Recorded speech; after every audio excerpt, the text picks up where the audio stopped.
Welcome back to another episode of Sexy Marriage Radio, alongside my wife, Pam. Always good to be here. Each and every week, we're diving into what are married people facing when it comes to their life and their relationship and their sex lives or their lack thereof, or their gridlocks and their fights and their struggles or their celebrations and their wins. I mean, it's across the board of how we get to interact with the nation. There's a lot of things that come into play with that broad scheme right there. Absolutely, which is kind of where we're going to go today. If you think about it, we're going to look at a bunch of the broad aspects of what happens in relationships. And then I want to give a framework, which we talked about before on Dr. Schnarch's concepts of work on regression. And we're going to unpack that. That was also in a prior episode that I got to do where a friend and colleague, Dr. David Jenkins, joined me. And we walked through, what does this look like? What does this happen? I believe it's episode 699 back in the archive. And so jump back there if you want a little bit more too. We're going to go a little more detailed today, but what we want to know from the nation is what's going on with you? What kind of questions, thoughts, topics, feedback do you want to give? 214-702-9565 or feedback@sexymarriageradio.com. And we also love people to come join us on the nation's platform, which is nation.smr.fm, where there's some vibrant dialogue still going on that continue to just, the comment numbers just keep climbing on some of the different posts people are making. Well, I mean, activity and people wanting to be iron sharpening iron, right? Yeah. Helping each other along the path. Absolutely. And then the last thing, this is one of our last little pushes for the Sexy Marriage Radio Getaway. The deadline to sign up completely is almost here. And so if you're thinking about joining and you haven't quite pulled the trigger yet, please do come join us June 19th to the 21st. It's going to be a fantastic time in downtown Fort Worth. And usually in Texas, June time is a really comfortable, fun time of the year.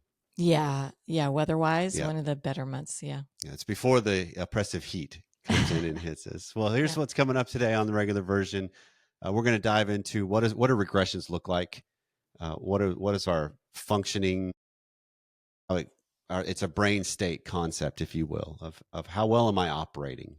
We'll think of this a lot of times as I'm stressed out, I'm really down, I'm frustrated. I mean, there's a lot of different things. I'm ranting and raving. There's a lot of different aspects that characterize how this plays out. And we're going to dive into what do these actually look like so that we can get a better understanding of how aware am I of how well I am on a moment-to-moment basis. Yeah. And get some understanding maybe of where our spouse might be too, or others in our family, given what might be going on around them. Yeah, because everything's in a system. And so systems completely feed off of each other. Yes. And so it's important to understand the theme of Sexy Marriage Radio that we've had all the way through is I can control me, and that's as far as it goes. And so maybe this will help equip some people to just see things through a slightly different lens that can be very empowering. And then on the extended content today, which is deeper, longer, and there's no ads, you can subscribe at smr.fm/academy. We're going to go further into the conversation and talk about, now that we understand how to see this a little bit better, what do we do? What are some tactical steps you can take to really handle yourself and then interject yourself in the moves you need to make or are being made on you to address those better? So all that's coming up right after this. So this is a theme that just to kind of set the stage for this, Dr. Schnarch, he basically had about a 30-year-long career of evolving and creating the theme or the theory that I've been trained in under him.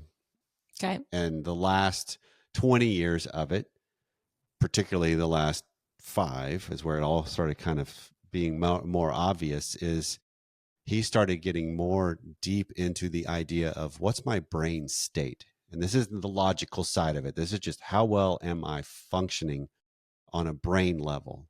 How well is my mind doing? Okay. Yeah. Gotcha. And because it is the key to everything in our life. It runs everything in our body. Yes. Yes. So he started looking at a different way to look at what's going on in my brain. And so there was once long ago called the theory of the mind. This is where he kind of started building it off of that. If anybody wants to really geek out, Google theory of the mind, and you can go down quite a few rabbit trails on just as science has tried to, and the medical establishment has tried to start understanding the brain. But he then now has operationalized this idea, kind of like he did with differentiation, where we use the terminology of growing up. Same thing. I mean, that's just the layman's terms we use instead of the word differentiation, which is my ability to function better in a relationship without losing myself or the relationship. Okay. Okay. I mean, that you're tracking so far. I'm tracking you so Because you far. got to be the audience, because this is going to be a little more academic in some ways today. Okay. So As I gear close up. my eyes and go, okay, I have to Gear up. You got to focus this don't get morning as we're regressed. recording. Yeah, good point. Watch out for the regressions now. So here's some of the different themes that have been going on throughout the nation lately with the emails we've had or the conversations that have been going on. These are some of the topics or themes that I've seen within the last 2 months that regularly keep recurring. One is the idea of gridlock, right? Where what I want is blocked by what my spouse wants. Okay. And now, how do I face that fact? This is the series of episodes we did on higher desire. Wow. Higher desire. I'm adding words together: higher desire and lower desire dilemmas. The other themes that show up is growth of a couple that's been on the nation, the platform on several of the conversations. I've talked about some of the progress they've made. And then now what? It's disrupted their system, which is actually still regressions. Because I'm functioning better, but I'm not functioning as well as I thought I am, maybe. But I'm getting ahead of myself. Okay. Okay. Yeah. You just popped up all kinds of questions. Then there's some life stage things that are going on that have been talked about of how do we prepare for empty nesting or retirement? That's us, not retirement, but empty nesting. How do you deal with aging parents? How do you deal with teenagers? How do you deal with kids? So all of these are components that can incite lower brain functioning that I'm not aware of, because it just comes across as stress or stage of life. And then another one is the idea of just how do I deal with the different aspects of what goes on throughout the seasons of life, right? Because there's even a couple on there that we've had via email or on the platform that are dealing with loss or death. Yeah, seasons of life. I mean, the things you listed earlier, seasons of life with, kids, aging parents. Well, but you can also put them more situationally, like for us, and what we've talked about or allude to several times is the impact of tax season on you and us. Because it's just a huge, so anybody that has a pressure cooker at work for the ramp up of something, that can elicit not functioning as well. Yeah, and some people just have that year round with theirs. Yeah. So the basic idea of this is regressions, and that's the term I'm going to continually use because I think it helps just when we can have the right verbiage with our dialogue, and we have words that are common we can use. Now we can work it to understand each other better, because this is something that's been going on as far as this terminology. We've been using it in our family lately. Yeah, it's been useful. I'll let you describe how we've been using it if that's where you're going. Yeah, well, that's what I think we'll get to that in just a little bit, because I want to kind of give some characteristics of how do I look, what do I need to be looking for, right? To be able to then use it under the umbrella of maybe I'm just regressed. Maybe that's a better, more encompassing statement. That's really what I'm hoping to get across with the regular version here. So there's two different kinds of regressions. Okay, there's acute regressions, which is exactly what the word elicits. It's a short-lived, where the drop in my functioning and the drop in my emotional state is felt and known. It just happens. It comes on suddenly. Sometimes it can be moment to moment. Okay, so probably temporary and not going to Correct. It's necessarily drag on forever. Correct. And then the other one is steady state regressions. And that's where I'm living in a lower functioning and not even aware of it. Because the marker how I know I'm in a steady state regression is after I'm out of it. Okay. Because if I'm in the middle of it, I won't even know. It's just my normal day to day. I got you. Okay. I'm thinking through all these people in my life, and maybe even me, that someone else may save me, but wow. Yeah. Yeah. Well, coping with day-to-day life or things that may seem, how do I identify that, right? Things that may seem minuscule, totally cripple someone. to be Yeah, able to not function. and it really comes down to that the highs that if I'm in a steady state regression, one of the things to think about is um, the highs aren't as high, or they're so much less lasting because my functioning was so low that I have something really good happen, and it doesn't feel like it once did, maybe. And it could be because I'm just operating at a more malaise is another way to think about it, Okay. or a more focused on survival, or a what's next, or because this can also come out in a drivenness that I miss everything going on around me and I'm actually not functioning wholly in the moments as they come along. Because this is one of those things. Help frame this too. Let's you add this component, Okay. because this was on a newsletter that I got over the weekend that said the statement from Chris Brogan was, life is best measured in moments. Okay. And so someone who is regressed maybe can't even enjoy those moments. Because I'm just not functioning. I don't have an emotional capacity. I can't regulate well. I'm kind of drowning, or I can't control my emotions. Something happens and I immediately am vocal or fuming or ranting.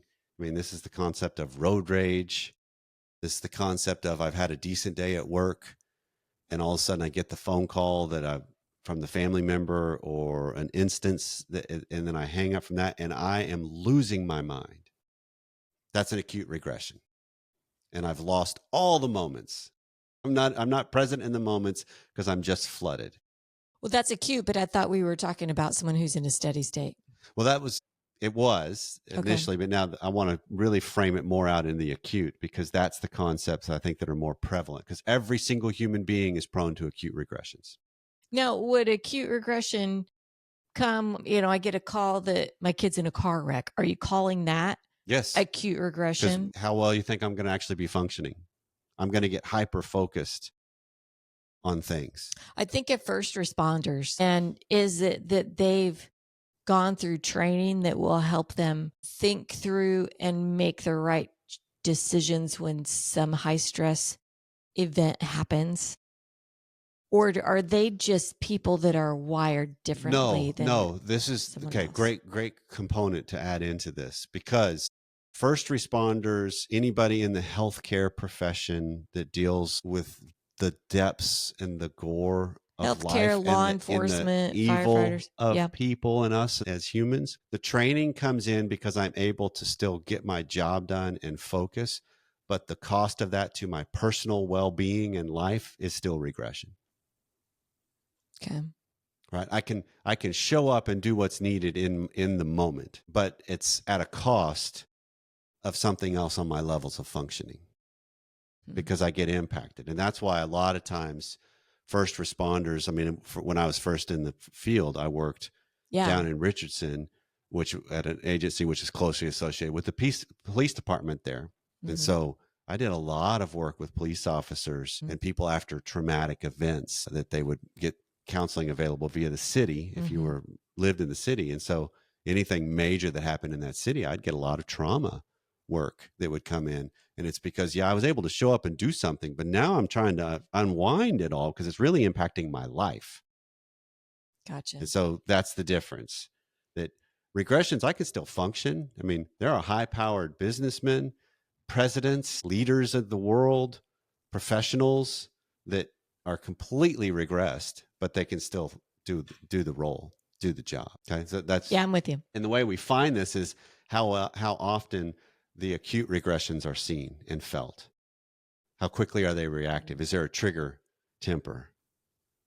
Okay, that's the one side to look at this. So acute regressions, they come on suddenly, and what can happen is it's the slightest little thing is an argument. You're regressed.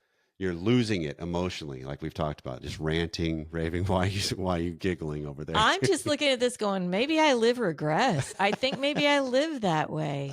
I think you're not wrong, because I'm there too. Like the slightest little things just yesterday. Okay, but keep going. Okay, It's not about me. that I could throw things, lash out at others. I can also, my normal state of being would actually be termed more fragile because the slightest little thing would set me off and I would lose it all. Or this is what's interesting too about regressions is it's not always negative. I could win an award and I have to go give a speech and I just start babbling on like an idiot.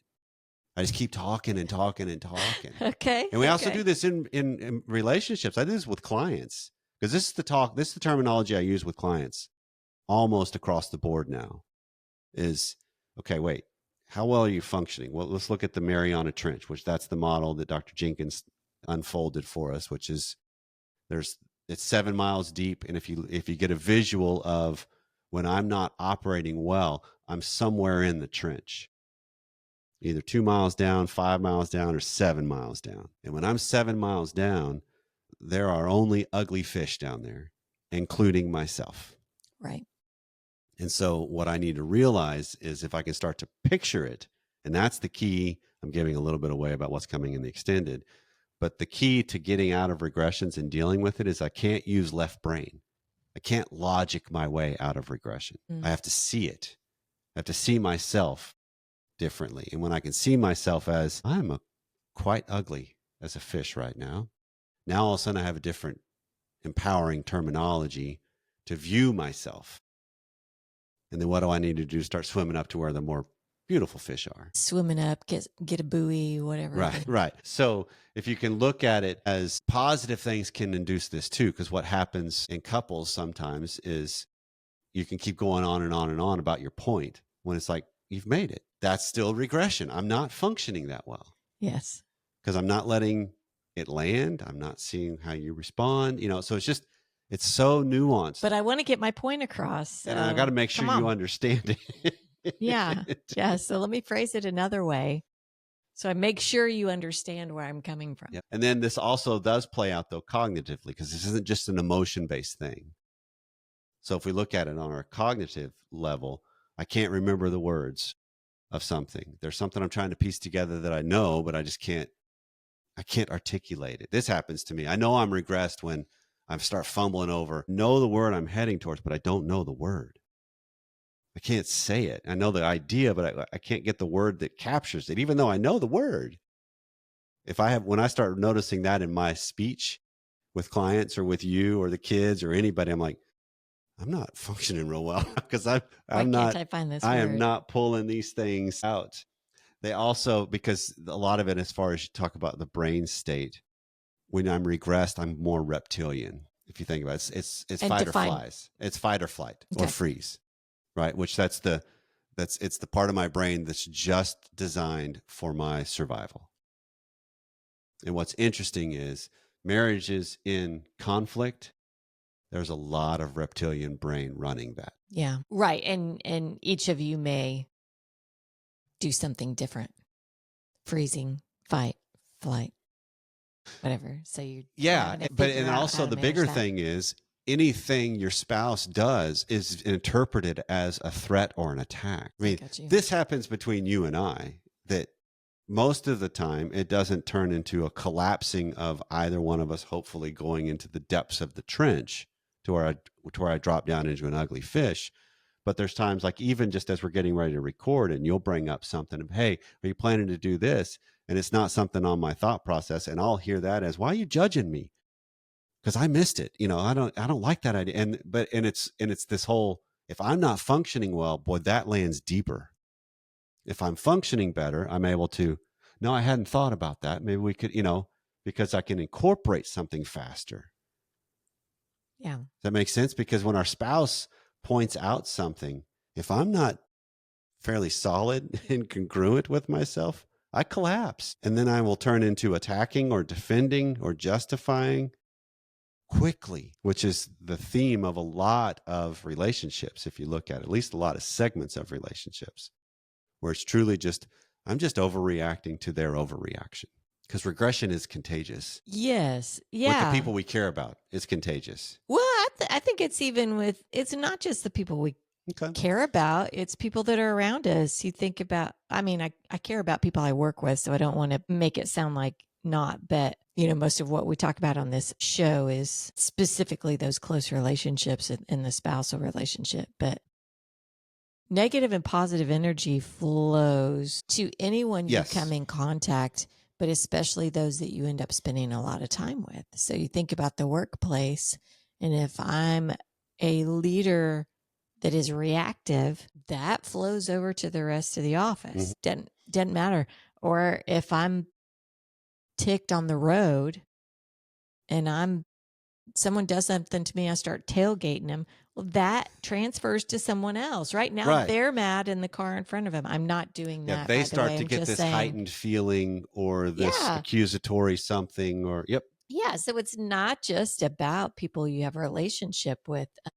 Those things hmm carry forward whether you like it or Okay, not. so here's another interesting thing, and we'll kind of land it here, and then we'll pivot. I'm going to give away this thought because I didn't have this in my mind for the extended content, but it fits. And what do I do about it? Is one, I need to recognize one of the theories I studied in school is group socialization that happens in systems. The Mm-hmm. people I hang around with influence me. I mean, what's the statement of we are the average of the 5 people I spend the most time with as far as how we evolve and grow. So if I surround myself with people that are acutely regressed often or hair triggered or hissy fitting or throwing things or arguing or combative or contrarian or whatever, I'm going to feed off of that, which also then applies to what's my feeds in all the social networks. Oh my How is gosh. that feeding my functioning positively or negatively? Yeah. Right. And so there's an element of when I can recognize you just did this last night of seeing I've had this trend for about a month and I know what it's coming from now in some ways. I know a factor of it at I know a least. So factor. I can do something different Yeah. and likely improve my function. And what I brought up last night was social media hmm and recognizing the negative effect it has on my attitude when I'm on there. And maybe I just need to get rid of it. Yeah, because the precipitating thing that brought this conversation up with us was I had just listened to a new book by Michael Easter, or a new project he did, who wrote The Comfort Crisis. Great book, by the way. He made the comment of just from research he came across that 90% of the time we reach for phones, it's not because of a notification. No, we're just doing it. We're trained. We're We're bored. bored, addicted, Yep. whatever the word you want to use Or I'm for it. reaching out, I got to touch it. I got to do it. It was like, no, it's not really what it is. And so it's just Mm-mm. having a better examination of what's going on with me is better awareness of the likelihood of then raising my functioning because I look at the inputs better. Because I also need to realize that the situations that are prone to trigger regressions most are the high meaning situations, the big things. We've got a graduation coming up in 2 weeks. Yeah. I asked our son last night, "You okay?" He's like, "Yeah," but he's not. There's some things, and I think there's this element of not that he's bad. I think he sees this impending what's coming, and he can't articulate it. I need to flesh this out with him. I'm speculating here, but That's funny because I haven't seen it. He seems to be fine to me. That's interesting. yeah, but it's just this element of when we have something coming up we're excited about, it's also likely my functioning could come down. That's a reality. Yeah. There's a lot of meaning behind something like Yeah. this. Yeah. And then the other big things that can kind of come to mind is the idea of financial stress, marital stress with parents, familial stress, parenting stress, births, weddings, funerals. Those are big ones when I was listening to Schnarch's book of living at the bottom of the ocean, which is the unpublished manuscript right before he passed away, he's working on. He makes a comment of there's funeral home workers have gone through at different times and written out the fistfights that break out at the funerals Oh my gosh. Yeah. because family Yeah. members that weren't supposed to show up because it's a meaningful person. But no, now you got all this family drama that comes out with it. And that's a high stress situation. Absolutely. And so it's going to trigger my not functioning well. And for me to think that I can just power through it, I'm fooling myself. Because a universal truth to keep in mind as we wrap this segment up is the way the book talks about it is assume I'm regressed until proven otherwise. Just assume I'm not functioning at my best until proven otherwise. And so now you've posed the issue, and then in the extended, it's what do you do about it? Yes. Well, some markers, now I've given a couple away Yeah, yeah, already, yeah.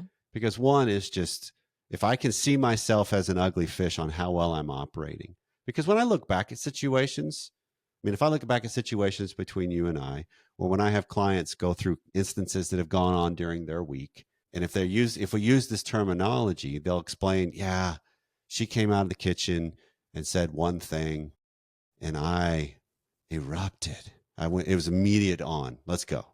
Right. So as they're talking through it, I'm like, okay, wait, stop and look at yourself here. How far down were you in the trench? How ugly were you? Right. Because it's very easy for us to come out and say, man, babe, when you came out, you were an ugly fish. That is not going to be helpful. No, I've got to recognize it myself. Right. But if I attack my spouse with it, unsolicited and uninvited, there's an acute regression just waiting to happen. Yeah.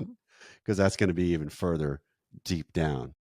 But if I can start to see it of like, yeah, I was. Okay, so now what do I need to do to put myself in a better situation? How can I position myself better? How can I take a break better? How can I, whatever it might be?